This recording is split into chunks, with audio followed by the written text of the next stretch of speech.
সবটা নিয়েই একটা চলে হইলে ওই এরকম ভাই আছে মাইজিবে আজাদ খান, জি।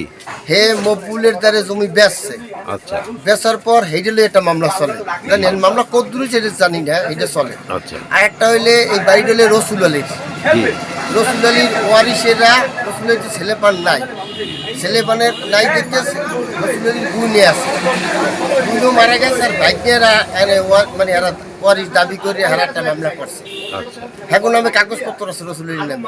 আচ্ছা আর এরা হইলে বিএস করছে মানে দহল সত্ত্বে, আর এখন নামে SARS রসুল আলীর নামে এখনো আছে। আচ্ছা এই মানে এই দুইটা। আর একটা চলে ভাই ভাই মানে ভাই এটা কোন ভাই ভাই মানে আজাদ এরা আলামিনের বললগে আর হ্যাঁ ওই বাসুর দাবর বললগে। আচ্ছা এর মধ্যে যে থানায় বিচার হইলো কোনটা? এরা বলছিল এই ভাই ভাই লইয়া। ভাই এইটা সম্পর্কে তাইলে একটু না এটা তো সত্যি আমি জানি না, আমি থানায় যাই না। আচ্ছা এটার ইসে মানে কি বলে যে ওই স্থানীয়ভাবে যে সালিশ হয়েছিল সে সম্পর্কে কি জানেন? না স্থানীয় সালিশি হয় না, স্থানীয় কোনো সালিশ হয়েছে না, ঘরোয়াভাবে হয়েছে কিনা এটা করতে না, মানে আমি আচ্ছা মূলত এটা হয়েছে তা মানে ওই যে আজম খান ওনাদের মায়ের সূত্রের। হ্যাঁ মায়ের সূত্রে। মায়ের সূত্রে হ্যাঁ মায়ের সূত্রে। আচ্ছা আচ্ছা আপনাদের আমাকে বিশ্বের আলামিন তো দামের হয়েছে আলামিন, আলামিন খান মানে তার বোন নামে লেখকে দিয়ে গেছে। তে সে ওই পিছনে একটা ঘর ছিল, ওই ঘরে সবসময় থাকতো, ওই জায়গায় দিয়ে ভোগ দল করছে রে। তারপর এইবার গো আলামিনের মারা যাওয়ার পর আলামিনের বউ মানে বাগবাটার করে বেসবে, হে আমরা হ্যাঁ দিয়ে দল করে এটা লই আর কি ভাই বিভিন্ন ঝামেলা। আজম খান হ্যাঁ দেশ চায় না যে তোমার যে জায়গা ঘর ছিল ওই জায়গায় যে তুমি পাবা, আর হ্যাঁ এই জায়গায় দিয়ে দিবে। 10 বছরেরও বেশি সময় বসবাসকারী একজন স্থানীয় ব্যবসায়ী ও বাসিন্দা তার পরিচয় লুকিয়ে রাখার শর্তে জানালেন, এইটাই এখন মনে করি এটা বিভিন্ন লোকে হয়তো এখানের লোক বা তার এক একজনের শুভাকাঙ্ক্ষী তার এক একজনের পক্ষে নিয়ে যায়, বিপক্ষে নিয়ে যায়। এই মনে করেন মূলত হয়েছে যে যদি আপনার মনটা যদি না খাইলে আমার ভাইকেই যায়, আমার ভাই বউকে যায়, ভাই সেই সন্তান কাছে, তাইলে আর কোনো সমস্যা নেই। এখানে তো মনে করেন দাদা ওই আজম ভাই, আজাদ ভাই, মুস্তফা ভাই, আবেদ খান, আলামিন খান, এদের সম্পত্তি তো আমরা কেউ খাইতে পারবো না, তাদের ওয়ারিসই খাবে। ঠিক আছে। এখন যে সমস্যাটা তৈরি হয়েছে এইটাকে আপনি কিভাবে দেখছেন? এটা তো ওই যে বললাম ওই কথা যে মনে করেন হয়তো বা মনে করেন আপনার জমি আপনারে আমি ভালোবাসি, সেটা ভালোটা কীরকম বাসি, অন্তরের ভালোবাসা না মৌখিক ভালোবাসা না আপনার ক্ষতি করার ভালোবাসা, সেটা হচ্ছে মনে করেন যার বোঝার বিষয়। যে এখানে রাস্তা ভাই সম্পত্তি সবাই মানুষ আশেপাশে প্রতিবেশীর লোক থাকতে পারে, যে ওই জায়গা দিয়ে যদি হারে যদি ফুসলে যদি আমি কষ্ট বিক্রি করে কিনে নিতে পারি তাহলে আমার লাভ। যার কারণে যারে কনভিন্স করলে আমার কাস্টমার তার একটু কনভিন্স করে দেখি তার কিছু করতে হবে, সে তার ব্যক্তি স্বার্থের জন্য করতেছে, কিন্তু সে কিন্তু ওই অন্য ওই যার জমি তার স্বার্থের জন্য কিন্তু করতেছে না। দাবি করছে সব সময়। এই যে এইটা, হ্যাঁ এইটা, এই জমিটা কে যা দাবি করছে? ওই আলামিন ভাই। আচ্ছা এটা ওই কাগজেও লিখিত কোনখানে জানি এক ব্যাটারি দিলে কি জানি কয় বন্দুক নাকি। আপনি কে? আপনি এখানে কত বছর যাবত থাকেন? আমি বারাথাই এই 6 বছর। আচ্ছা আপনি কি জানেন এই বাড়িটা সম্পর্কে, কি একটু বলুন। এই বাড়িটার বিষয়ে আমি ব্যক্তিগত কিছুই জানি না। এই যে আলামিন ভাই দাবি করছে সব সময় দেখছি, এইটাই দাবি করছে সব সময়, এইটাই কি জানি। এটাই মূল সমস্যা এই জমি নিয়ে। রাস্তার পাশের দামি জমি পাওয়া মাত্রই বিক্রি করে দেওয়ার চেষ্টা এবং সেই চেষ্টায় বাধা দেয়া নিয়েই তৈরি হয়েছে দ্বন্দ্ব, এবং এই দ্বন্দ্ব ভাসুর ও ভাইয়ের বউয়ের মধ্যে। আলামিন নামের ভাইটি জীবিত না থাকার কারণে তার সম্পত্তির অংশীদার মৃত ভাইয়ের স্ত্রী রুকাইয়া বা রাখি। পারিবারিকভাবে তাকে এই জমি লিখে দেওয়ার কথা এবং সে জাতীয় একটি ভিডিও এখানে রয়েছে। এই ভিডিওতে স্পষ্ট দেখা যায় আজম খান সহ অন্য ভাইয়েরা এবং তাদের স্ত্রীরা এই বৈঠকে উপস্থিত রয়েছেন। তবে এই বৈঠক সম্পর্কে আলী আজম খান জানালেন, আমাকে যে জিনিসটা সামনে নিয়ে আসে, যে জিনিসটা সবাইকে দেখানো হয় যে আমরা সিগনেচার দিয়েছি বা আমি সিগনেচার দিয়েছি, এর পেছনের মানে নেপথ্যে বা পেছনের প্রেক্ষাপটটা কি সেটা তুলে ধরছি। সেটা হচ্ছে যে আমাদেরকে অব্যাহত হুমকি ধমকি প্রাণনাশের হুমকি দেওয়া হয়েছে এবং এই মাপের আগের দিন আমারই ছোট ভাই আবেদ, সে আমার বাইক ভেঙেছে, আমার গায়ে হাত তুলেছে, আমার বড় মেজো ভাইয়ের বউয়ের পায়ের উপরে আঘাত করেছে এবং সেখানে শোকেস টোকেসও ভেঙেছে, এরকম একটা বিষয়। এবং এরকম একটা আতঙ্ক সৃষ্টি করার মধ্য দিয়ে যেখানে আমার বাবা মৃত্যু পথযাত্রী একটা মানুষ, আমার ছোটো ভাইয়ের বউ মানে সে 2-4 দিনের ভিতরে তার ডেলিভারি একটা মানে সব মিলিয়ে আমরা একটা বিপর্যস্ত অবস্থায় ছিলাম। এবং সেই জায়গাটায় থেকে যে কি করেছে, অস্ত্র প্রদর্শন পর্যন্ত আমার এই ছোটো ভাই এবং তার সাঙ্গপাঙ্গরা আমার সাথে করেছে। আমার তো মাথা খারাপ হয়ে যায়নি যে আমি সিগনেচার, তারপরে চিন্তা করেছি ঠিক আছে ওরা মাপছে, আমারই মায়ের পেটে ভাই কি একটা স্বচ্ছতা থাকবে, একটা জবাব দিতে থাকবে, একটা পরিষ্কার পরিচ্ছন্নভাবে জায়গাটা মাপা হবে। পরবর্তীতে আমরা দেখতে পেলাম যে এই জায়গাটা তারা শুধুমাত্র ওই পূব থেকে পশ্চিমে এসছে শুধুমাত্র বেচা বিক্রি করে চলে যাওয়ার জন্য। এবং আমার ছোটো ভাই সামনে থেকে একটা স্টল পাওয়ার লোভে এবং কিছু টাকা পাওয়ার লোভে এই কাজটা সে করেছে। সে কিন্তু বরাবর জানে যে কার কোন অবস্থান, যেহেতু তার অবস্থানে সে আছে, ওই আমার আর এক ভাই তার অবস্থানে আছে, সব ভাই সব অবস্থানে কী কারণে পূব থেকে পশ্চিমে গেলে এবং এই আজকের যে এই যে মানে একটা মানে বিতিকিশ্রী ফ্যামিলির প্রতি একটা মানে অত্যাচার নিপীড়ন, এটা কী কারণে, এইটার মূল পর্দা অন্তরালে থেকে ওই এডিএম কোর্টের পিয়ন রুহুল আমিন রিপন নামের যে তার যোগ সাহসে আমার ছোট ভাই এবং ছোট ভাইয়ের বউ, মৃত ছোট ভাইয়ের বউ, তারা এই টোটাল কারসাজিটা করেছে।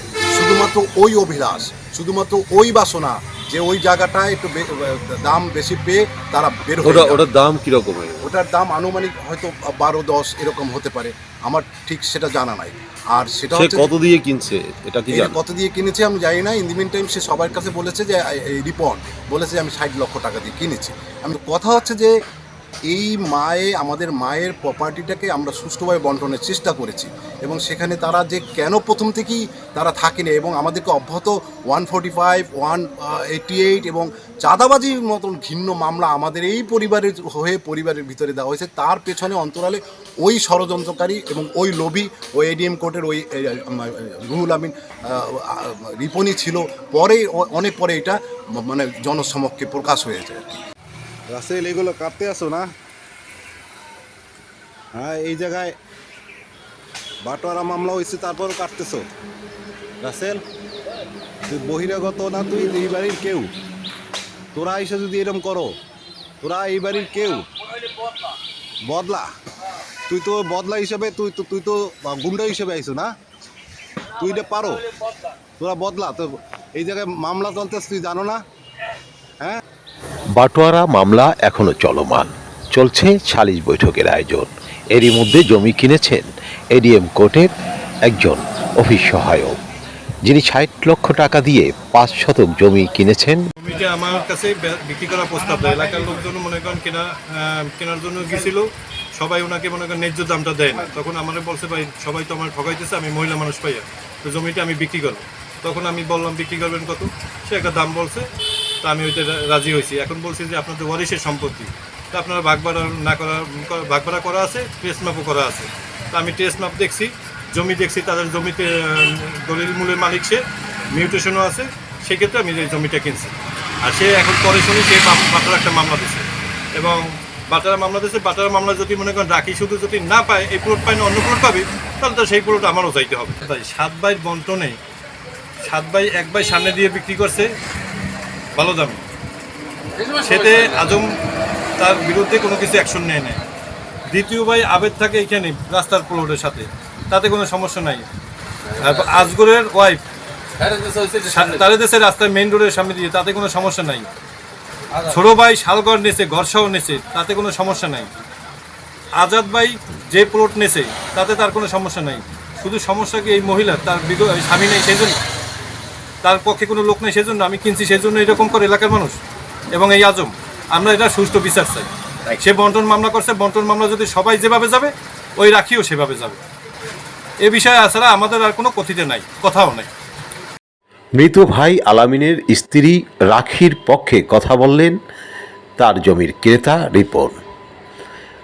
আরও একজন প্রতিনিধি তাদের হয়ে জানালেন, এই বাড়ি ইসমাইলির বাড়ি ছিল। ইসমাইলি বাড়ি থাকার পর আজম বাড়ি ওই আলামিন খানের বউ বলছে যে ভাই আমার জমিটা মাপে দেন। তারপরে দেখা গেছে মাপ দিতে দিতে প্রায় 2 থেকে 3 মাস পরে তার জমিটা তারা বসে সবাই মিলে মাপজোপ দিয়েছে। মাপজোপ দিয়ে রাখিরে ওই প্লটটা দিয়েছে। দেওয়ার 2 মাস পরে আজম ভাই বলতেছে আমি তোমার ওই প্লটটা দেবো না। তখন কি করলো আজম ভাই, ওই রাখিরে বাদ দিয়ে সে নিজে আলাদাভাবে আবার একটা সার্ভেয়ার দিয়ে মাপজোপ দিয়েছে, দিয়া তারা আবার আলাদা একটা টেরেস করছে। টেরেস করার পরে তার টেরেস করে তার ওই জমিতে বেড়া ছিল, সাইনবোর্ড ছিল, ওগুলি সব ভাঙিয়ে ফেলাইছে। তখন ওই মহিলা অসহায় মানুষ কি করবে, তখন সে যাইয়া কোর্টে মামলা করছে। মামলা করার পরে এবং চাঁদাবাজি মামলাও করছে। চাঁদাবাজি মামলা করার পরে তাদেরকে ডাকছে জজ সাহেব। ডাকার পরে তারে বলছে এই প্লটই তার প্লটে সে বেড়া দেবে, ঘর দেবে, আপনারা যদি কেউ বাধা দিতে যান তাহলে আইনগত ব্যবস্থা নেওয়া হবে। তখন সে এই আদেশ পাইয়া সে তার জমিতে ওয়াল টোয়াল বান্ডুই টান্ডুই সব করছে। করার কিছুদিন পরেই সে একটা বাটারা মামলা করছে। এই হয়েছে বিষয়। এই বাড়ির আরেকজন অংশীদার ইমরান জানালেন, এডিএম কোর্টের পিয়ন রুহুল আমিন রিপন, সে এই জায়গাটা কিনছে, কারো কাছেই বলে না আমাদের। সে এত টাকা কিভাবে পেল, এটা আমার একটা প্রশ্ন। এবং যেহেতু আমাদের বলে নাই এবং আশেপাশের লোকজন নিয়ে সে এটা অরাজকতার সৃষ্টি করে এটা নেওয়ার জন্য সে আমাকে বলছে যে আমি এটা দেখে নিব এবং এটা আমি নিবই। এটা আমাকে বলছে, এটা যে বলছে এটা প্রমাণও আছে আমার কাছে। তো এই হলো গিয়ে বিষয়। আর এছাড়া এটার রাস্তা সমস্যা আছে। আমার মেজো ভাইয়ের যে পারিবারিক রাস্তায় যে জায়গা দিয়েছে, সে আমার প্লট থেকে তারপর তার রাস্তায় আসতে হয়। তারপরে হলো গিয়ে আবেদের প্লট ওইখানে একটা আছে, ওইখানে যাওয়ার কোনো পথ নাই। তারপরে হলো গিয়ে আপনার কবরস্থানে যে ঢুকবো সেই রাস্তা নাই এবং কবরস্থানের কোনো জায়গা নাই। তাহলে কি এটা একজনের প্লটে পড়ছে? কিন্তু তারা তো দাবি করছেন তারা জায়গা সেরে নিয়েছেন এবং তারা 5.62 পান, সেখানে 5.30 নিয়েছে। না, এটা হয়েছে আমরা সিগনেচার করছি, প্রেস ম্যাপে সিগনেচার করছি, তারপরে তারা এটা আবার করছে। এটা পরে পুনরায় আবার তারা সংশোধন করছে। কিন্তু আসলে এটা তো না, আমরা যেটা সিগনেচার দিছি সেই ট্রেস ম্যাপটা দেখি, সেটা যদি স্বচ্ছতা যদি প্রমাণ হয় তাহলে আমি মেনে নেব সব। আমাদের বাড়ি হলো গিয়ে 67%। এখানে কোন জায়গায় কতটুক গেছে আমরা কিন্তু জানি না। ধরেন এইখানে আছে হইলো গিয়া আমার ভাই বিক্রি করছে 16% বিক্রি করছে এবং সেখানে দখল করে আছে 18% 60 পয়েন্ট, অর্থাৎ 2% 60 পয়েন্ট বেশি আছে ওইখানে। তারপর রাস্তায় চৌধুরীবাড়ির রাস্তা এখানে আছে প্রায় 3.25% মতো। ঠিক আছে, এই যে ঘাটতিগুলো, এই ঘাটতিগুলো তো আমরা অনেকেই জানি না, এগুলো তো জানতে হবে। ঠিক আছে, এই সরজমিনে এইখানে যেইখানে 67% জায়গা, সেইখানে সরজমিনে আমরা পাইছি হইলে গিয়া টোটালে আপনার 42 সামথিং। কেন এরকম হবে কেন আমরা তো জানবো। আমরা যেহেতু ওয়ারিশ, 67% ওয়ারিশ, সেহেতু আমাদের জানতে হবে যে কোন জায়গায় কতটুকু আছে। এই যে জমির ওয়ারিশদের সাথে কথা হচ্ছে, এটি বরিশাল নগরীর 27 নং ওয়ার্ড রুয়ারপুল এলাকার প্রয়াত বীর মুক্তিযোদ্ধা বজলুর রহমান এর শ্বশুর বাড়ি। মায়ের সম্পত্তি সূত্রে ওয়ারিশ হয়েছে 7 ভাই। 7 ভাইদের মধ্যে জীবিত রয়েছেন 4 জন, 3 জনই মারা গেছেন। আর মৃতদের মধ্যে এক ভাই আলামিন এর স্ত্রীর সাথে চলছে এই বিরোধ।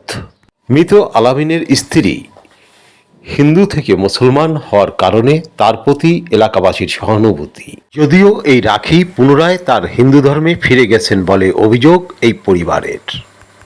অন্যদিকে মৃত ভাই আলামিনের স্ত্রী রাখির জমি কিনে নেওয়ার কারণে অভিযোগের আঙুল পুরোটাই রুহুল আমিন রিপনের দিকে, কেননা তিনি আদালতে প্রভাব খাটিয়ে সব মামলার এদিক ওদিক করছেন বলে অভিযোগ ভুক্তভোগী পরিবারের।